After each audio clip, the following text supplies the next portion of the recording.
Olá pessoal, Oi, pessoal. bom, no vídeo de hoje nós vamos falar sobre o Teorema de Green, que é essa formulinha que está aqui no nosso lado direito, né, que se apresenta de duas maneiras possíveis. Para falar do teorema de Green, a gente vai fazer uma interpretação geométrica. Nossa intenção não é fazer a demonstração do teorema e nem entrar em detalhes, né, muito formais de como ele foi construído. A ideia é que a gente consiga enxergar geometricamente o que é que está acontecendo e justificar essa igualdade que a gente está vendo no canto direito superior da tela. Notem que o teorema de Green ele envolve uma integral de linha e uma integral dupla. No lado esquerdo, a gente tem uma integral de linha sobre uma curva fechada, C, que a gente indica a curva fechada por essa bolinha aqui em cima da integral. E do lado direito, a gente tem uma integral dupla, onde esse R que está indicado aqui na parte inferior representa a região interior delimitada por essa curva fechada C. É importante lembrar que a gente pode calcular integrais de linha para curvas que não são fechadas. Apenas para o teorema de Green é que a gente só vai poder considerar curvas como essa que a gente está enxergando aqui na janela de visualização. Curvas fechadas e simples. Essa curva ela pode ser suave por partes. Ela não precisa ser assim como essa que parece uma elipse, né, que a gente está vendo aqui. Ela pode ser, por exemplo, um contorno retangular, como cada um desses retângulos que a gente está enxergando aqui na parte interior dela. Bom pessoal, então para a gente falar do Teorema de Green, como eu disse para vocês no início, né, aqui a gente tem duas formas de apresentar o teorema, né? A mais comum é essa aqui de cima, e a gente vai usar essa, e ao longo do vídeo agora a gente dá uma pincelada do porquê que ela pode ser escrita assim. Vocês vão ver que a maneira de construção é a mesma, né? E, bom, então a gente vai nesse primeiro momento, né, prestar mais atenção nessa equação aqui de cima, né? E para a gente começar a entender, né, por que essa integral é igual a essa, né? A gente vai começar olhando o lado esquerdo, tentar entender o que isso aqui significa. Aí depois a gente vai fazer, a gente vai pro lado direito e tentar entender por que essa integral dupla aqui pode ser a mesma coisa que essa. E aqui no meio aqui a gente vai ter que lembrar, né, daquela historinha que a gente viu lá na aula 7, né? E também tem no material, né, que fala sobre a densidade de escoamento, densidade de fluxo, né? No caso aqui de cima seria a densidade de escoamento, ou de rotação, né? Às vezes também é chamada assim. E aqui embaixo a gente teria então uma densidade de fluxo. Tá certo? Então vamos iniciar por este lado aqui. Então, para a gente conversar sobre esse lado aqui da integral, a gente vai primeiro considerar o campo F em um ponto ao longo da curva. Então, percebam que quando eu vario o ponto aqui ao longo da curva, varia o vetor F. Tá? Ele tem uma direção e um sentido em cada ponto da curva. Esse campo vetorial F, que a gente escolheu para fazer essa nossa investigação aqui, é esse f de xy igual a xy. Poderia ter sido outro campo, a gente escolheu apenas um campo que fosse mais simples de representar.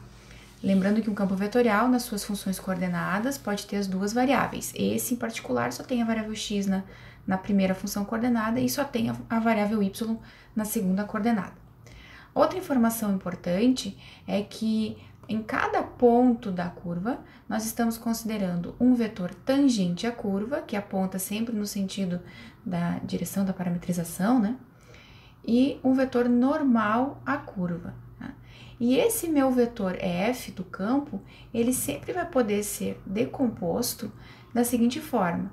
Se eu considerar a parte dele projetada sobre o vetor tangente e a parte projetada sobre o vetor normal. Quando eu somo essas duas componentes, que eu obtenho esse vetor com essa direção e sentido. Tá?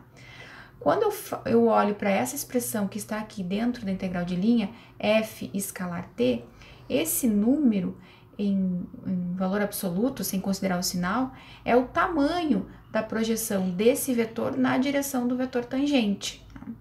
Quando ele está apontando aqui, quando essa projeção acontece para o lado aonde está apontando o vetor tangente, esse número ele é positivo. Caso aponte na direção contrária, vai ficar um número com um escalar negativo, como por exemplo aqui. Ele está apontando, se eu fizer a projeção, eu vou ter uma projeção apontando no sentido contrário aqui do vetor tangente, tá bem? Então, quando eu decomponho esse vetor f na sua componente tangencial e na sua componente normal, eu posso escrevê-lo como soma dessas duas componentes, e o que eu estou colocando aqui dentro é o produto escalar do campo f com o vetor tangente, que geometricamente é o tamanho dessa projeção na direção do tangente, com o sinal positivo se eles apontam na mesma direção e sinais contrários, sinal negativo se apontar na direção contrária. Da mesma forma, eu poderia ter considerado a projeção em relação ao vetor normal, mas como já falamos no início do vídeo, a gente vai discutir com mais detalhes essa primeira linha aqui. Uma outra observação importante é que, por definição, a gente sempre vai considerar o normal apontando para fora da curva, tá? Isso tem a ver com a orientação escolhida, que a gente escolheu aqui no sentido anti-horário como sendo a orientação positiva. Ou também você pode pensar que se estivesse caminhando em cima da curva, o que nós chamamos de região interior da curva é a que está à sua esquerda, tá? Então, se eu estou caminhando aqui, à minha esquerda está o interior da curva. Nesse sentido, então, o que nós chamamos de vetor normal, que está utilizado aqui, é sempre o que aponta para fora. Então, pessoal, quando a gente tem f escalar t, a gente está tomando aqui do vetor, né, do campo f que está atuando sobre o ponto. Quando a gente faz f escalar t, a gente está olhando a intensidade desse ponto na direção tangencial, que pode ter o sentido positivo ou o sentido negativo. Vocês percebam que nesse caso aqui em particular, a gente teria uma projeção para cá, e aí a tangente estaria apontando para o lado contrário do tangente aqui, né, que seria o positivo. Então aqui nós teríamos uma tendência, né, de giro, digamos assim, para o lado contrário ao movimento positivo. Seria então um sentido horário. Mas isso é nesse pontinho aqui, né? Vocês percebam que se a gente vem para cá, ó, aqui a gente já tem uma tendência de giro para o lado no sentido anti-horário. Vocês percebam também que eu já estou usando a expressão, né, tendência de giro, né? Porque eu acho que isso é um pouco intuitivo, né? Se a gente tem esse ponto e tem uma força atuando, o que vai te dar uma intensidade de giro é essa força, é a parte da força, né, desse vetor aqui, que é tangente à curva. Tá? Agora vamos pensar o seguinte, ó. Então, se a gente já entendeu intuitivamente, né, o que é esse f escalar t num ponto, o que seria f escalar t?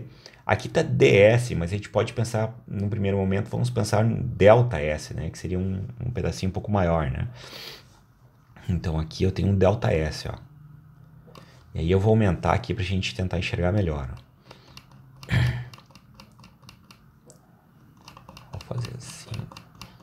Ó, vocês percebam aqui, a gente costuma dizer, né, que uma curva, né, quando a gente olha muito perto de um certo ponto, essa curva ela tem uma tendência até de ficar quase reta. Aqui eu vou exagerar para vocês verem. Ó. Ó, a gente está perto do ponto, ó, e a gente quase não observa mais que isso daqui é curva, ele já é quase reto.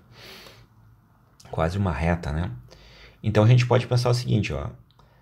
Bem perto do ponto, e aqui a gente pode, quando a gente fala perto do ponto, é tão perto quanto a gente consiga imaginar, a gente vai ter uma distância aqui, ó. Você pode ver que está marcado aqui em verde, né?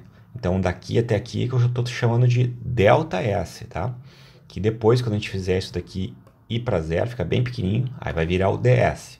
Mas nesse momento, então, imaginemos que isso é um ΔS.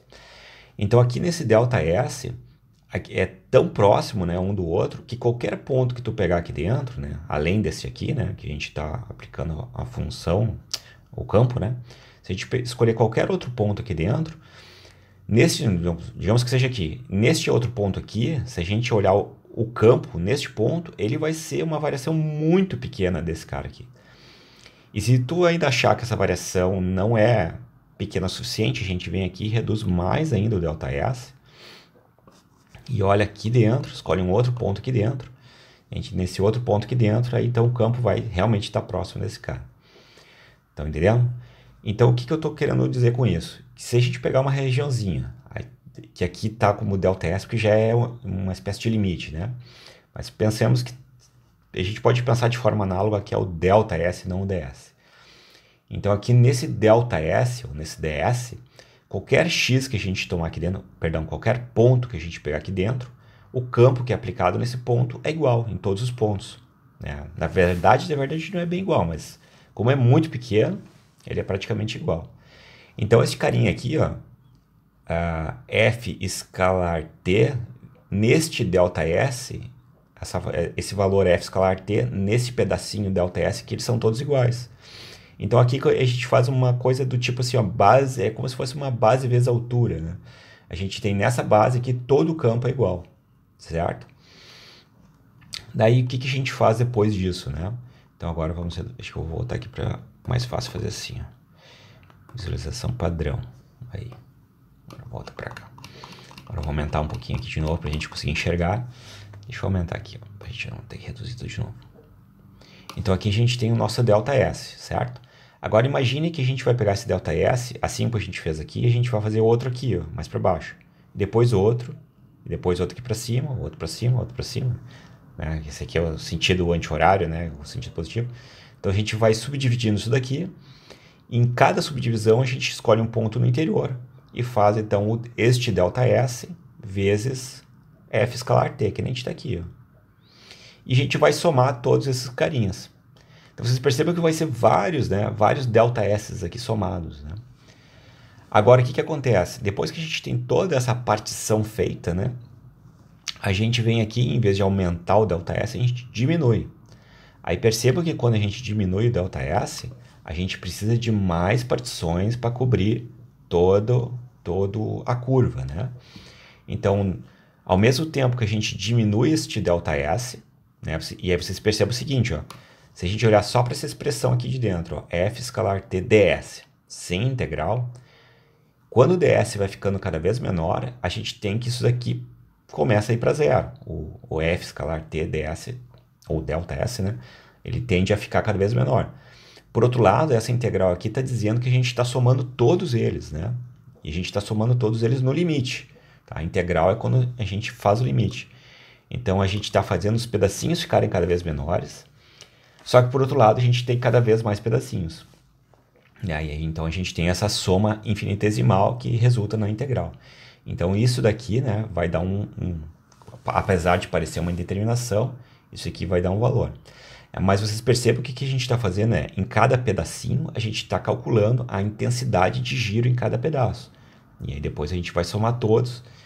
E aí com isso a gente vai ter então o nosso escoamento.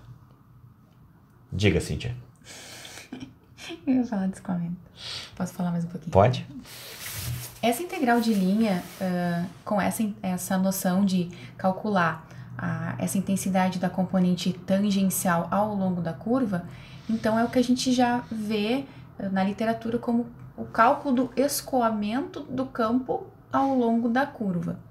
Se pode calcular escoamento ao longo de curvas que não são fechadas. Então é importante a gente reforçar que neste caso em particular, a gente está calculando escoamento ao longo de uma curva que é fechada.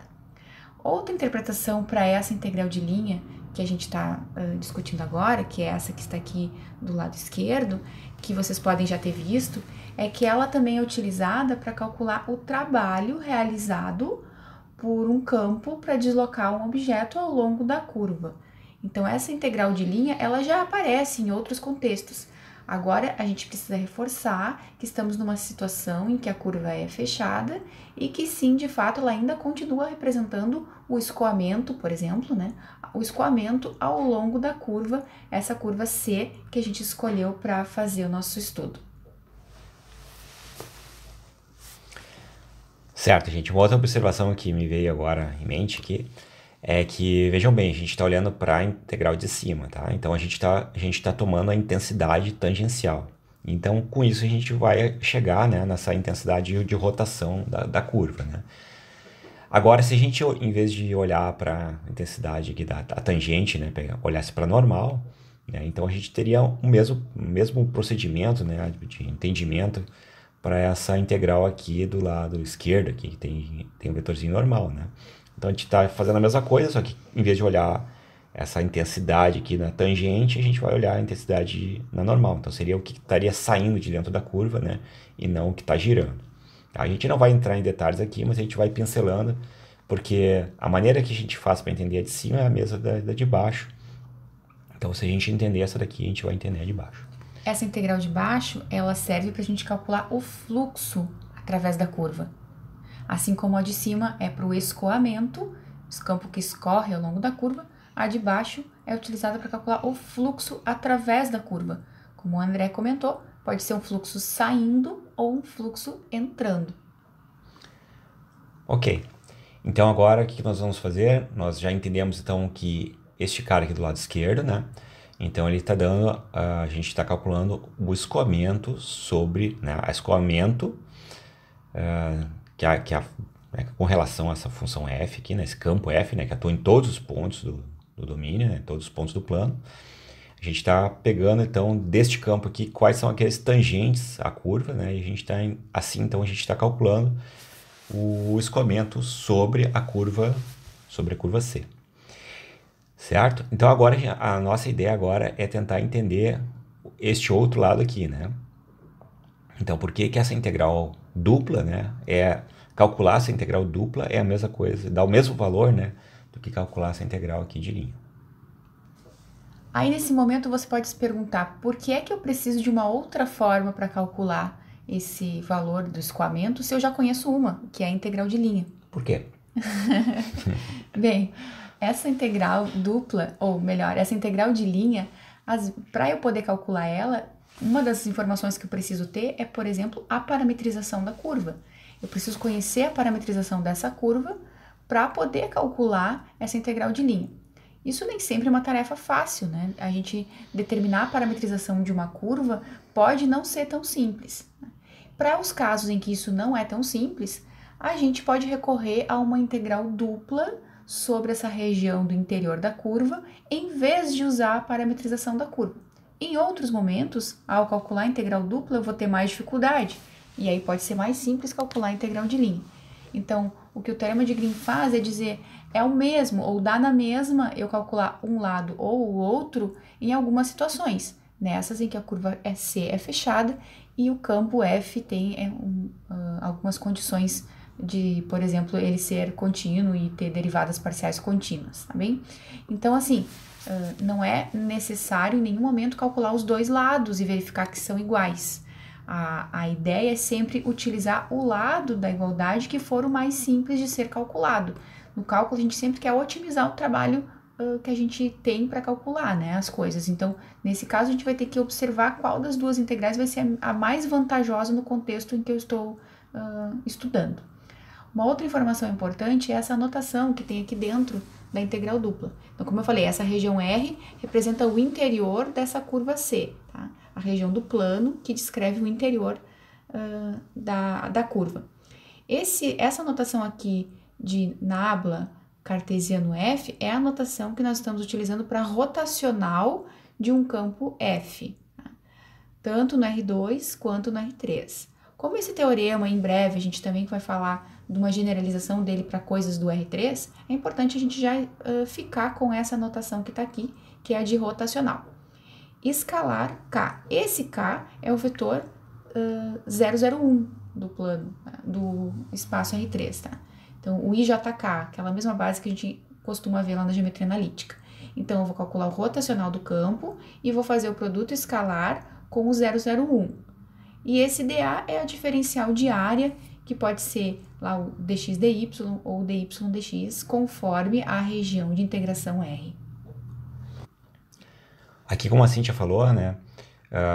Aqui eu acho que a gente pode adiantar um pouquinho, né? Aqui a gente tem o teorema de Green, né? E só que esse teorema de Green, ele é um caso particular do teorema de Stokes, né? Aqui a gente fala no campo no R2, né? Esse aqui né? Então a gente teria uma curva, né? Que está contida dentro do plano, o campo do plano, né? E essa tangente aqui do plano. Só que tudo isso daqui a gente consegue, esse lado aqui a gente consegue escrever num caso tridimensional. Então a curva não necessariamente está dentro de um plano, né? Nós temos uma curva no espaço, um campo no espaço, e aqui o vetor tangente à curva, que está no espaço. Aqui esse lado aqui é bem tranquilo, né? Desse lado direito aqui, a gente também consegue generalizar de forma fácil, na verdade, né? Porque o gradiente aqui, gradiente não, o nabla escalar, nabla vetorial F, agora deu certo. Isso aqui representa o vetor, o rotacional, né? E quando a gente faz o rotacional, aqui quando a gente está fazendo escalar K, na verdade esse K, o 001, é porque ele é um vetor que ele é perpendicular a esta superfície aqui, né? Essa superfície aqui, nós temos, como a gente tem um ponto, ele está saindo aqui do nosso plano, né? Para o eixo Z, digamos assim. E se a gente está no espaço, então a gente vai ter essa curva aqui no espaço, né? Ela não está exatamente no plano. E a gente vai substituir esse K aqui pelo vetor normal, então, que seria o equivalente. Então, no caso aqui do R2, esse casinho aqui nada mais é do que um caso particular do Teorema de Stokes. Para tentar ilustrar um pouco melhor isso que o André está tentando, o que a gente está tentando explicar, eu posso pensar que esse meu campo F, aqui eu coloquei de uma maneira mais geral, e depois, se você achar interessante, pode pausar o vídeo para tentar olhar com mais calma o que está feito aqui. Para o caso em particular do campo em que a gente está utilizando no nosso exemplo, o nosso campo era o campo F de xy igual a xy, né? E eu posso pensar que esse campo ele é a restrição de um campo do R3 no R3, xy0, quando eu olho esse campo somente no plano z igual a zero, né? Então, no plano z igual a zero, esse campo coincide com esse outro do R2 no R2 que a gente está utilizando no nosso exemplo. Então, para campos do R3 no R3, o cálculo do rotacional a gente faz utilizando aquele algoritmo do produto vetorial, que vocês podem depois consultar no material texto da disciplina, né? Então, quando eu faço o cálculo do rotacional para este campo de vetores aqui, que eu chamei de rot de G, o rotacional, quando eu faço esse cálculo, vai acontecer de as duas primeiras coordenadas desse rotacional serem nulas, tá? E só vai sobrar a terceira coordenada. Então, quando eu for fazer o cálculo do produto escalar do resultado que eu for obter ao calcular o rotacional com o vetor 001, vai sobrar só o que está na terceira coordenada, que coincide com a derivada de y em relação a x e de x em relação a y. Por que y e x aqui? Porque essas são as coordenadas aqui das funções, são as funções coordenadas do meu campo, né? Essa é a minha função f'zinho e essa é a gzinho, que a gente costuma denominar assim, né? Então, aqui eu vou derivar a segunda coordenada do campo em relação a x, menos a primeira coordenada do campo em relação a y. Aqui em cima tá de maneira geral, para a gente tentar enxergar um pouquinho melhor. Em geral, quando se fala na definição de rotacional de campo do R2 no R2, de campos do R2 no R2, em geral se utiliza já direto essa definição aqui. Mas se alguém esquecer, achar que é uma outra maneira de calcular, não lembra como faz, né? Pode sempre pensar que ele é uma restrição de um campo do R3 no R3 e usar aquele algoritmo que a gente já viu para poder calcular o rotacional, certo? Então, vamos voltar para o arquivo do GeoGebra. Então, já falamos aqui um pouco do lado esquerdo, né, dessa igualdade. Agora já falamos um pouco do lado direito. Agora, então, vamos tentar entender, né, por que esse lado aqui é igual a esse aqui, né, que é a parte que importa mais, digamos assim. Bom, então, vamos ver como é que a gente chega aqui. Bom, esse raciocínio que a gente fez aqui para entender, então, que esse lado esquerdo aqui, né, ele é o escoamento sobre a curva. A gente vai usar o mesmo raciocínio agora dentro desses retângulozinhos que estão aqui dentro da nossa região, da nossa curva C. Deixa eu apagar esse da cara aqui. Lembrando que aqui, né, esses retângulos que estão aqui dentro, né, a gente cria uma malha, né, e a partir dessa malha a gente vai criar os retângulos. E esses retângulos depois a gente vai aumentar eles aqui, né, bastante, né, como a gente sempre faz no cálculo, né, a gente faz derivadas, integrais, a gente sempre usa essa técnica, tá? Então aqui dentro vamos imaginar que a gente tem alguns retângulos, já tenho em mente que esses retângulos, depois eles vão ficar menores e vai ter mais retângulos aqui dentro, tá? Então o que a gente vai fazer? A gente vai calcular como se fosse esse lado esquerdo aqui, ó, só que em vez da curva C, a gente vai pegar um retângulo. Na verdade a gente vai fazer em todos, né, mas a gente vai olhar em particular um deles. Então, deixa eu puxar um pouquinho pro lado aqui, acho que é esse aqui, né? Isso, então aqui pra gente destacar, né, eu peguei este carinha aqui. Então vamos olhar para este aqui, por exemplo, tá? Mas o que a gente fizer para esse, a gente vai fazer para todos. Então, neste retângulo aqui, o campo está atuando. Aí eu coloquei aqui alguns representantes, né? Eu coloquei um representante em cada aresta aqui do nosso retângulo. Aí o que acontece? Para cada campo, né? Aí, bom, antes disso, né? Então a gente vai imaginar que a gente vai ficar, tem em mente, né, que esses retângulos aqui, eles vão ficar muito pequenos, né? E a gente vai ter mais retângulos aqui dentro. Agora, se eles ficam muito, muito, muito pequenos, o campo que atua neste ponto aqui, que é o ponto médio, né? Conforme eu desenhei, é o ponto médio dessa aresta, o campo que está atuando neste ponto médio vai ser praticamente o mesmo em todos os pontos dessa aresta aqui. Então eu posso considerar, quando o retângulo é muito pequeno, que sobre toda essa aresta aqui, o campo é constante, certo? E se esse campo é constante, o campo tangente a ele também é constante.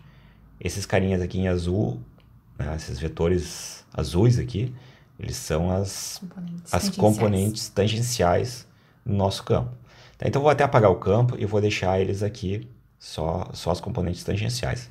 Vocês tenham em mente também que a nossa orientação é sempre no sentido anti-horário, certo? Então aqui, por exemplo, ó, a gente tem aqui, digamos, uma parcela positiva, aqui a gente vai ter uma parcela negativa, assim por diante. Tudo bem? Tá, e o que são essas parcelas, né? A gente quer calcular, então, o que a gente quer fazer é calcular a densidade de rotação neste ponto aqui. Tá? Por isso que a gente está fazendo esses retângulos e a gente está começando a olhar esses vetores tangentes. Então a gente tem o campo atuando, a gente vai olhar só para os vetores tangentes porque a gente quer a intensidade de rotação neste ponto aqui. Tá? Lembrando que esse retângulo ele vai ficar pequeno cada vez mais próximo do ponto. Como que a gente calcula a intensidade de rotação nesse ponto aqui, ou a densidade de rotação neste ponto aqui? Bom, a gente vai fazer o seguinte, a gente vai pegar cada uma das arestas, certo? Então, por exemplo, a gente vai começar pela de baixo aqui. Pega essa aresta aqui, o tamanho dela, e multiplica pelo tamanho desse vetor aqui. E o tamanho desse vetor aqui é dado por f escalar t. Opa, f... Ah, tá certo, f escalar t, certo? E o tamanho aqui, ó, o tamanho dessa aresta aqui seria um ΔS. Tá? Então a gente vai fazer aqui ΔS vezes o tamanho deste vetor, ΔS, um outro ΔS, né, vezes o tamanho desse vetor. Aqui, gente, a gente vai ter o tamanho ΔS, né, que é a aresta, e aqui a gente também tem o tamanho do vetor, mas vocês percebam que agora este vetor aqui ele aponta no sentido contrário, né, do movimento anti-horário. Então aqui essa parcela ela vai ser negativa, a gente vai ter o ΔS vezes o tamanho desse vetor, porém com sinal negativo, porque ele está indicando que está para o lado contrário do movimento. E aqui é análogo, né? A gente vai ter ΔS vezes o tamanho do vetor, e esse tamanho de vetor vai vir com sinal negativo, porque ele está contra, está no sentido oposto, né? No sentido anti-horário, que é o positivo. Tudo bem, gente? Uma coisa que a gente pode reforçar agora, que é importante lembrar que quando a gente calcula uma integral de linha, o sentido da parametrização da curva interfere no sinal do resultado da integral de linha. Então, quando a gente determinou que o sentido é anti-horário e vai calcular uma integral de linha ao longo desse retângulo, isso vai dar um número, por exemplo, o número A. Se eu inverter o sentido da orientação da curva e passar a orientá-la no sentido horário, o resultado final da integral vai ser menos A. Então, em valor absoluto é o mesmo, mas quando eu calculo uma integral de linha sobre a mesma curva orientada em dois sentidos diferentes, o resultado final muda de sinal, tá bem? Então, o fato da gente ter fixado que o que nós estamos considerando como orientação é a orientação anti-horário, vai me dizer qual vai ser o sinal correto do resultado dessa integral de linha quando eu somar todas essas quatro parcelas. Só para, já que eu tô com o mouse aqui, só para dizer, o que a Cintia está dizendo é assim, ó, se tu integrar, por exemplo, deste ponto até este ponto aqui, e deu 10, então se tu, depois tu fizer a integral deste ponto até este daqui, vai dar menos 10. Né? Troca o sinal, né? De um ponto até o outro. Dependendo de onde tu vai, troca o sinal. Ok. Então, agora, o que nós vamos fazer? Certo, então, isso que eu estava falando para vocês aqui é a maneira que a gente define o escoamento sobre uma curva. Aí depois vem uma vez que a gente sabe a densidade, a gente sabe o escoamento sobre a curva, a gente define então o que é a densidade de escoamento em um ponto. O que seria isso? Densidade de escoamento, intensidade de rotação, tem nomes nomes diferentes, mas que significam a mesma coisa, né? Então, agora o que a gente está tentando fazer é, a partir desse escoamento ao longo do retângulo, de alguma forma, descrever o que seria neste ponto central aí do retângulo. Tá, mas ao longo das arestas do retângulo eu tenho um certo escoamento. E se eu quiser medir justamente no ponto, não ao longo do contorno, ao redor do ponto, né? Então, qual seria essa ideia? Certo, então se define da seguinte maneira: a gente tem a densidade, a gente tem o escoamento na curva, né? E aí a gente tem o escoamento na curva, e para definir a densidade de escoamento no ponto, a gente define da seguinte maneira. Então vai ser o valor do escoamento sobre a curva ao redor deste ponto, né? E vai dividir pela área, por essa área aqui de dentro da curva. A gente pode olhar isso daqui, né, para não ficar só imaginando. A gente tem lá no material de aula, né? A gente tem aqui exatamente isso que eu estou falando, ó, escoamento sobre a curva, que ali no caso é a região retangular, né? E dividido pela área que essa curva ela determina. Aí depois que a gente fizer essa divisão, né, a gente ainda não tem a densidade de escoamento no ponto, a gente tem que tomar o limite, né? O limite é fazer essa área ficar pequena. Se a gente faz a área ficar pequena, a curva dela fica pequena, então tanto o valor de cima quanto o valor de baixo, eles vão ficar pequenos, né? Só que a gente vai ter uma indeterminação, um limite, né? Só que a gente começa a fazer os cálculos, tá? Aqui só para ilustrar, né? Conforme está na apostila, né? A gente começa aqui a fazer os cálculos. Não, assim, acho que não cabe agora, nesse momento, a gente olhar exatamente aqui os passos, né? Vocês podem olhar depois com mais calma, né? Mas é interessante ver o seguinte, ó, que a gente, a partir dessa definição, a gente começa a fazer os cálculos, a gente faz uma simplificação aqui, vai aplicando o limite, e a gente naturalmente chega neste valor aqui, ó, derivada de g com relação a x aplicado no ponto que a gente está estudando, menos a derivada de f com relação a y no ponto que a gente está aplicando. Se vocês lembrarem do que a Cíntia falou agora há pouco, ó, é exatamente essa expressão aqui, ó. E o que é essa expressão aqui? Ela é a terceira componente do rotacional. Aqui, ó. Ela veio daqui. Aqui está o rotacional, né? Essas duas aqui, apesar do software não ter reconhecido, mas é zero aqui. A gente tem exatamente este cara aqui, ó. Certo? Então, vamos voltar para cá, ó. A gente está dizendo que essa expressão que a gente encontrou aqui, ela é a terceira componente do rotacional. Como é que a gente faz para escrever isso? Ora, rotacional aplicado no ponto que a gente está estudando, escalar 001, porque vai matar a primeira componente, vai matar a segunda, e vai sobrar a terceira, e não vai ser nenhum vetor, vai ser só um escalar, então vai te dar dando uma intensidade. Então é por isso que a gente tem, por fim, isso daqui, ó.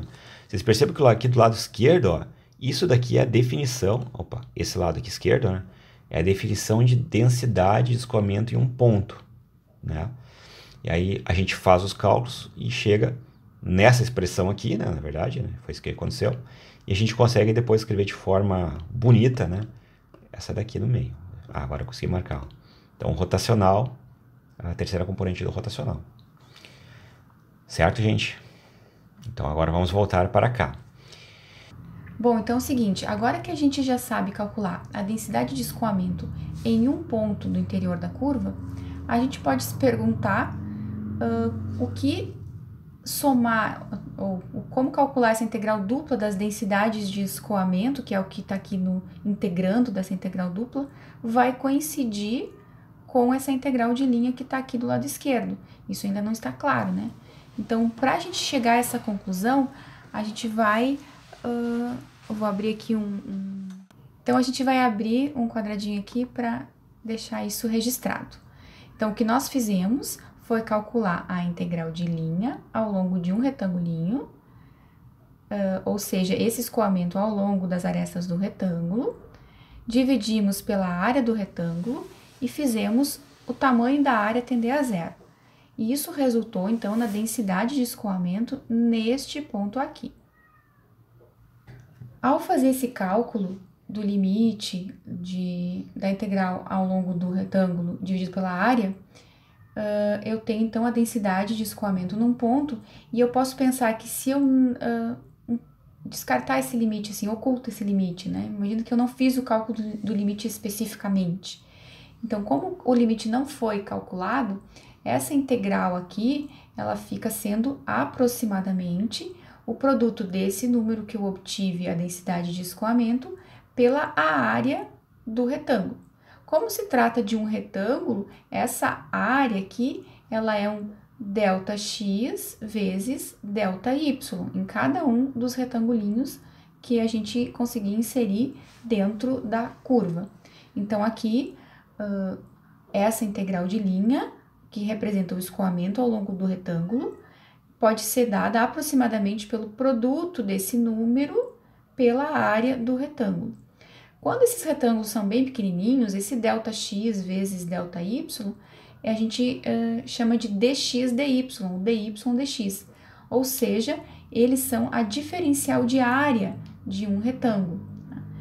Ao somar todas as integrais aqui ao longo de todos os retangulinhos, e desse outro lado eu somar esse número ao longo de todos os pontos da região, então se eu estou falando de uma região no plano, eu estou fazendo uma variação em x e uma variação em y, por isso da integral dupla.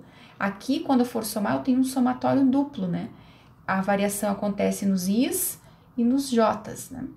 Então, ao somar todas essas densidades de escoamento nos pontos do interiores, eu tenho uma integral dupla de dx/dy, então a diferencial de área.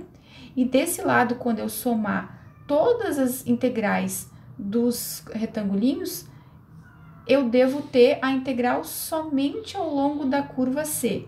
Esse passo ainda é um mistério, porque quem me garante que se eu for calcular a integral ao longo de todos os retangulinhos e somar todas elas, vai dar justamente só a integral ao longo do contorno. E o que aconteceu com esses números que a gente integrou aqui na região, nos retângulos interiores, né? Então, para ajudar esse lado direito aqui, que quando eu somar todos dá essa integral dupla, ok, mas por que é que quando eu somar todas as integrais ao longo das arestas, vai dar justamente só a integral ao longo da curva, que é ainda uma coisa que a gente precisa esclarecer um pouco melhor. Então, pessoal, uma vez entendido que este lado direito, né, está convergindo para este aqui, vamos tentar entender por que este lado aqui irá convergir para esse.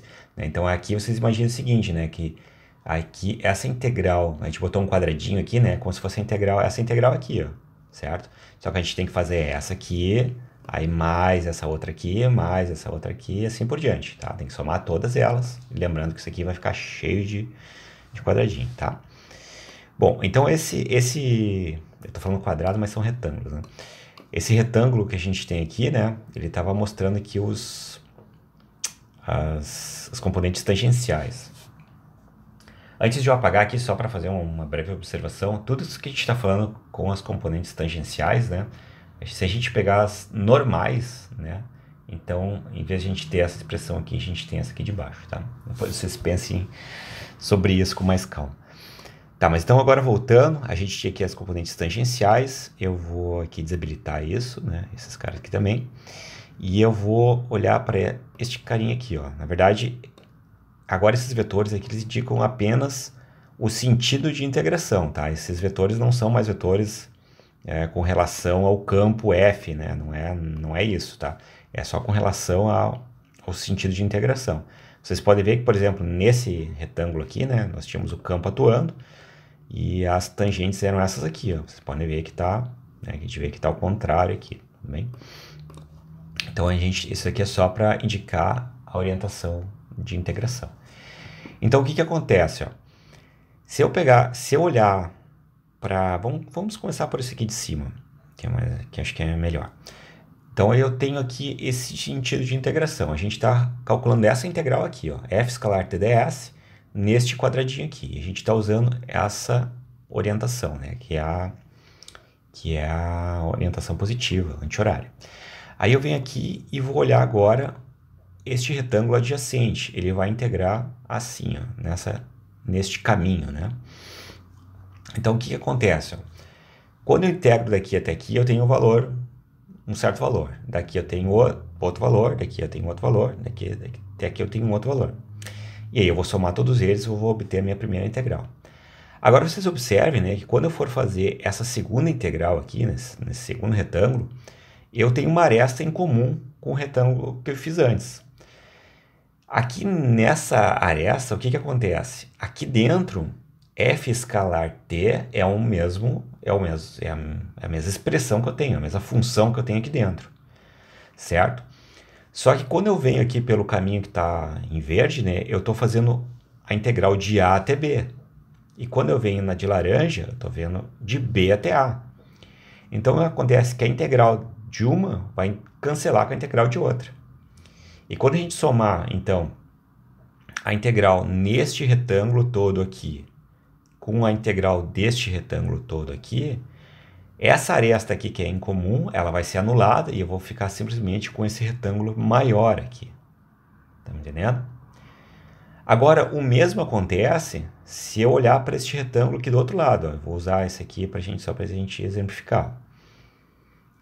Vocês podem ver que quando eu andar, né, pelas arestas desse retângulo, as integrais aqui vão se anular.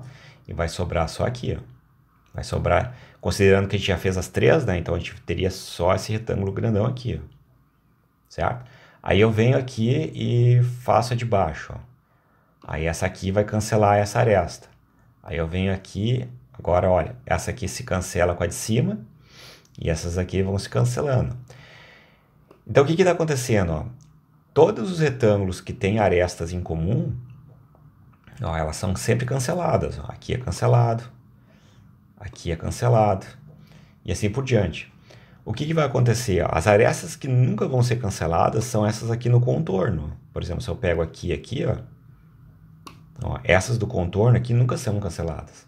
Enquanto que essas arestas aqui dentro, né, que são arestas adjacentes a retângulos distintos, elas são todas canceladas. Então, o que está acontecendo? Quando a gente pega integral, a gente está resolvendo essa integral aqui em um retângulo, só que depois a gente soma com os outros, a soma de todas essas integrais vai resultar numa integral, né, de f escalar t, onde o contorno é simplesmente a periferia, né, dessa junção aqui de retângulos, seria só isso daqui. Então, o que vai acontecer é que talvez esse aqui, campo no ponto, não é este, não, aquele que é na malha, fluxo, campo da fronteira. O que a gente vai ter é mais ou menos isso daqui, ó. Esse campo aqui é o F, né? Mas o que vai acontecer é que vai restar simplesmente o campo aqui na fronteira. Esse que tá aqui, esses campos que a gente colocou aqui, né? Que restou, é o F, a gente vai pegar a componente tangencial, tá? Mas é só para vocês perceberem que vai sobrar só esse campo que está na fronteira. Aí então aqui a gente pode aumentar um pouco a quantidade de retângulos. E a gente não vai aumentar muito, que o computador não aguenta, né? Mas dá para ver que conforme a gente for aumentando os retângulos, né? A fronteira aqui dessa soma de retângulos, né? Ela vai ficar cada vez mais próxima, né? A soma dessas fronteiras aqui, né, vai ficar cada vez mais próxima ao nosso contorno da curva. E por isso, então, quando a gente pega essa expressão aqui, né, que são a soma dos retângulos, soma todos os retângulos e faz os retângulos tenderem a infinito, a tendência é que essa soma aqui convirja para cá, porque está sobrando só a fronteira dos retângulos, né? Só a fronteira não, perdão, só a periferia dos retângulos, né? E essa periferia está tendendo aqui para a curva C. Então, dessa expressão aqui, que a gente sabe, dessa expressão aqui do... Bom, essa expressão aqui de cima, a gente entende que é uma igualdade de fato. Então, essa igualdade aqui, ela resulta nessa... Tirando o limite, a gente tem essa desigualdade, que a gente sabe que passa a ser uma igualdade tomando o limite. O lado direito a gente sabe que tende para essa expressão, e o lado esquerdo a gente sabe que tende para essa expressão aqui. Então, assim, dessa forma, a gente consegue, por fim, concluir aqui, né, de forma não formal, né, mas intuitiva, a noção geométrica do teorema de Green com relação aqui ao nosso vetor tangente. Não vamos esquecer, né, que muitos livros, ao apresentar o teorema de Green, em vez dessa notação aqui de rotacional escalar K, apresentam simplesmente a diferença entre as derivadas parciais, como a gente já comentou antes. Tudo isso que a gente falou sobre escoamento, densidade de escoamento, e a partir da densidade de escoamento concluir o teorema de Green, se podia ter falado também pensando em fluxo, que seria aqui a ver com a componente normal, e ao invés de, quando for calcular o fluxo, essa componente, a projeção da componente do campo na direção do normal à curva, em vez de resultar no rotacional, que acontece quando eu penso na componente tangencial, aqui eu encontro o divergente do campo. O divergente, para a gente lembrar, é a soma das derivadas parciais das componentes do campo em relação a cada uma das variáveis, x, y e z. Assim como nós temos no nosso material a dedução da densidade de escoamento, lá também vocês encontram a dedução da densidade de fluxo, que é o que está aqui dentro dessa segunda versão aqui do teorema de Green. Lá no material, a partir quando terminou aquela parte da densidade de escoamento, começa a densidade de fluxo. E todo esse nosso raciocínio de calcular as integrais de linha, dividir pela área, calcular o limite, a gente, claro, analogamente, né, em vez de escoamento, a gente se refere ao fluxo, faz os cálculos e encontra a expressão do divergente do campo, que é a soma das derivadas parciais, como eu comentei antes, das componentes do campo, da primeira componente em relação a x, da segunda em relação a y. Então, voltando aqui para o nosso arquivo do GeoGebra, a gente deixou pronto aqui para depois, se vocês quiserem refletir um pouco mais sobre o assunto, as expressões da densidade de fluxo, tá? E a mesma ideia da convergência das integrais que a gente já explicou antes. Então é isso, pessoal. Espero que vocês tenham gostado. Até o próximo vídeo. Até mais, pessoal. Um abraço. Tchau, a tchau. todos.